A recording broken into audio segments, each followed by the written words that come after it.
The 8 News Now investigators in court today for a sentencing in a DUI crash that left 2 toddlers dead in North Las Vegas. The 2 women that pled guilty are the 2 women that raised those children. Their mother and their aunt. Kyle Payne now has more.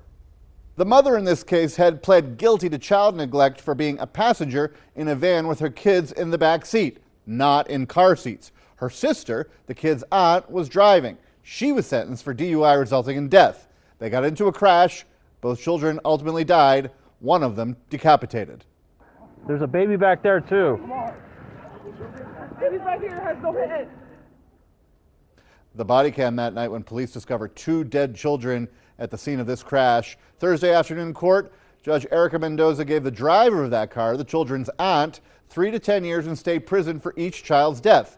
Those sentences will run at the same time. She's been held at CCDC since the crash 2 winters ago. The kid's mother, who was the passenger that night, went straight to jail today to CCDC for a year for child neglect.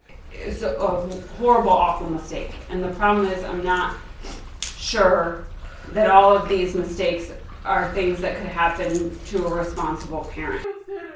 Both sisters were ordered to pay $10,000 each to a victims fund that paid for the toddlers' funerals. They also have to pay each mandatory $2,000 fines as part of the sentence. Not only was this hearing emotional from beginning to end, but it was somewhat disturbing as well. The judge, in sending those toddlers' mother and aunt to jail, said the mother had not only put her kids in the van that night they died, but she sold their car seats a week before. Well, that mother, Rainisa Washington, is pregnant now with her 2nd child since the death of her 2 little girls in 2022. As of today, she's scheduled to give birth in the Clark County Detention Center in December.